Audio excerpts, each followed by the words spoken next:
My names are Florence, KATEBALIRWE, KIZITO, KITAKA. I was born in Fort Portal, 1940, in your hospital, mind you, in your hospital. It was called by then KATEBALIRWE Mission Hospital.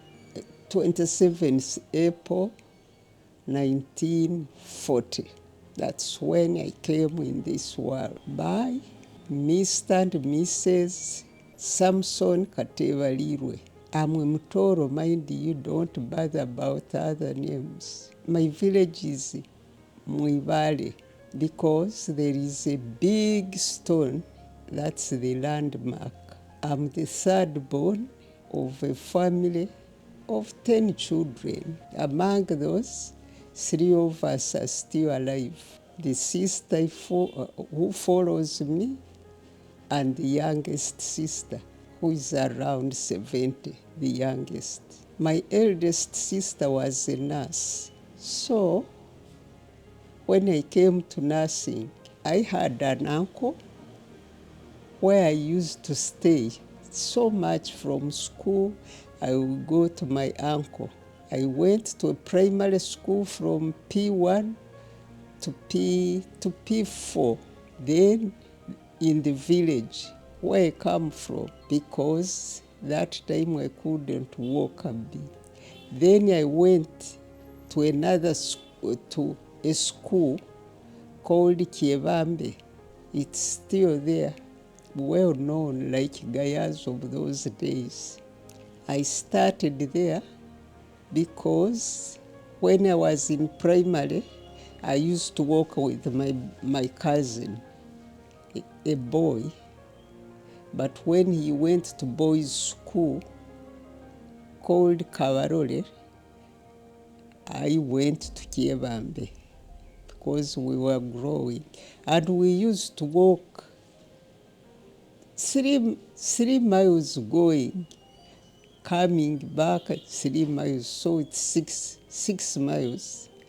I don't know what you call kilometers these days. I decided to go to nursing when I reached secondary 2.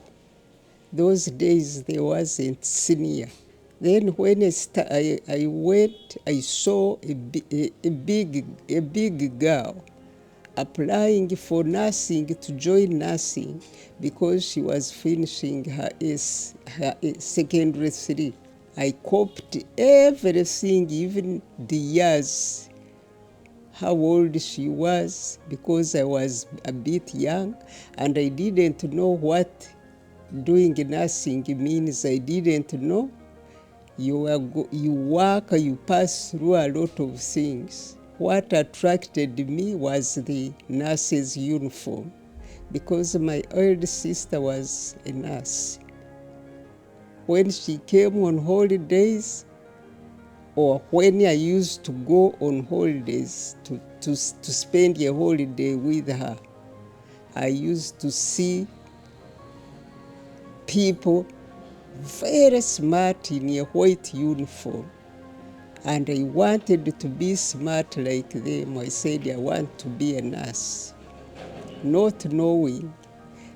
Then when I was in S2, secondary 2, my application had come through. The headmistress used to read our letters. Then when she wrote the letter, they were calling me in Mulago to do an interview, to join nursing. She called me. She said, you cannot go to do nursing. I want you to go and do high in Gayaza. I said, what is that? Me, I want to put on. I didn't say anything. So she was very annoyed with me. What I did, I told her, for me, I didn't apply. It was my sister who applied for me. She called my sister. By then, she was in Mitiana Hospital. My sister came straight away. When she reached the school, the headmistress started telling her what she has done, it's wrong, this girl is very young. And poor woman didn't know anything about it. She just said, to save me, she said, we have no money. She said this girl will get a scholarship. Because she was on the bursary, she will continue. They didn't even know I had asked for a bursary, because I saw other girls applying for the bursary. I said, also me, I want that bursary. When it reached to that, the headmistress said, no, she cannot. I want her to be in senior. She will go to Gayaza. I said, anyway, I was keeping quiet because I was pretending that I didn't know. It's my sister who applied for me. When we were on holidays, I didn't go back to school. I went to do my interviews.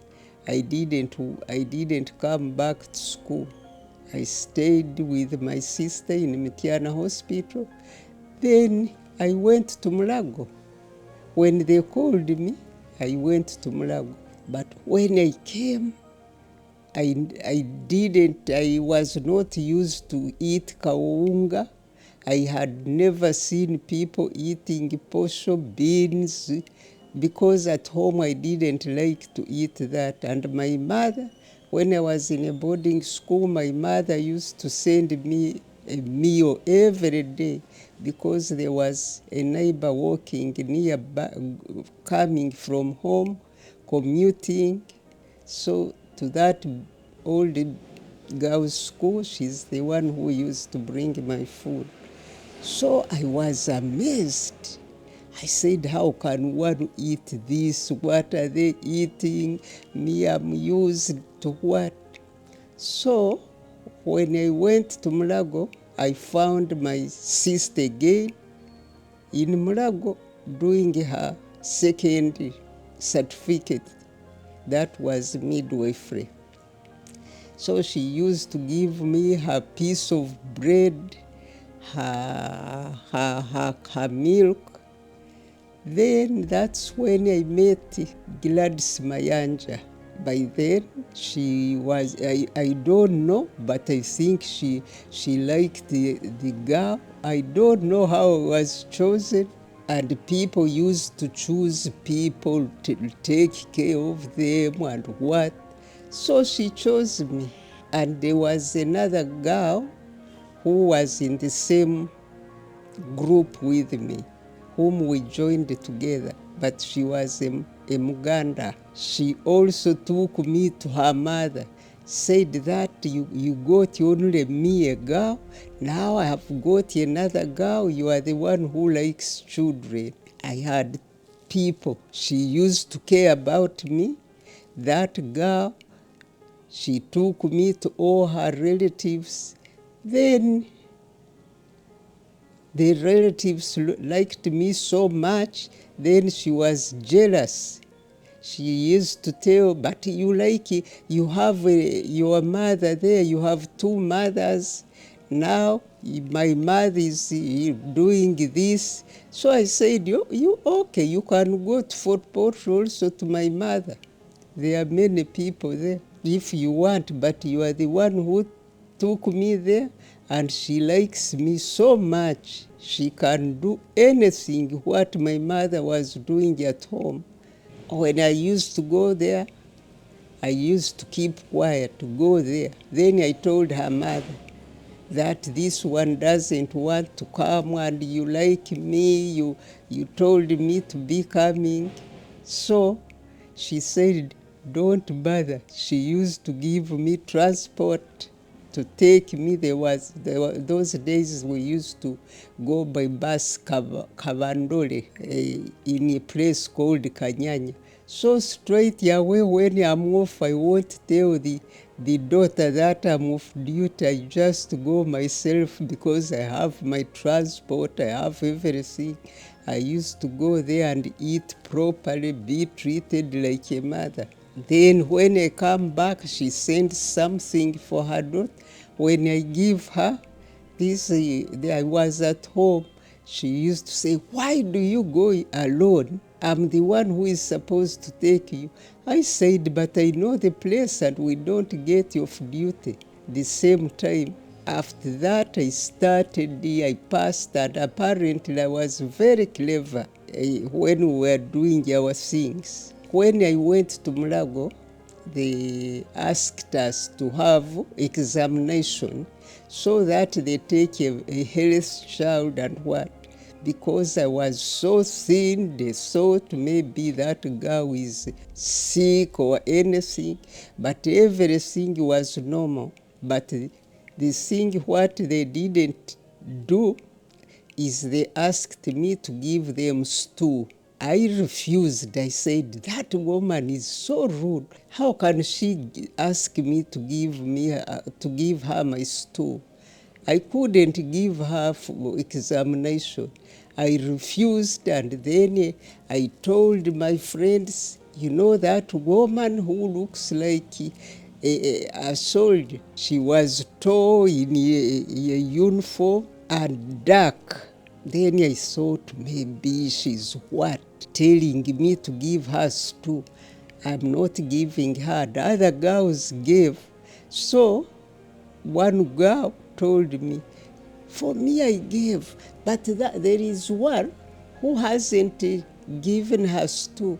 You ask her when she's taking hers, she will give you so that you can take.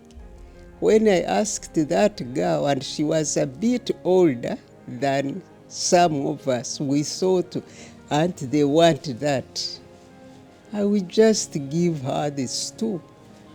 She wants it, but I'm not giving her mine. Then the other girl refused. I went back and reported to other friends of mine.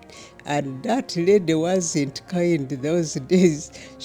Whenever she will meet me, passing by, she said, Kanagwe, or the name Putu. So I used to go back and tell those girls, this woman is telling me this, and then we make fun of her. But in class, I was doing a good job.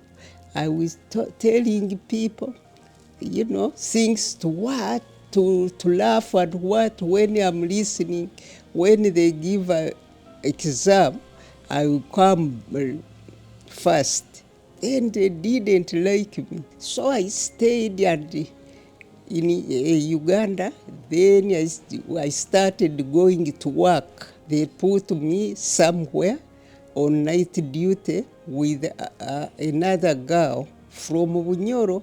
Then when we went, it was a medical work. She was very short, me I was tall, but very tiny. And we couldn't lift a patient who was brought, very sick. They just brought, I don't know who brought, no relatives. They put him, and that was Old Mulago, Ward 16, I remember. Then the woman the man, it was a man, not very fat, but still we couldn't. And we were laughing, we were telling him, can't you move in the bed? You can see us. We can't manage lifting you. You are too heavy. We are young children. The man was not corresponding.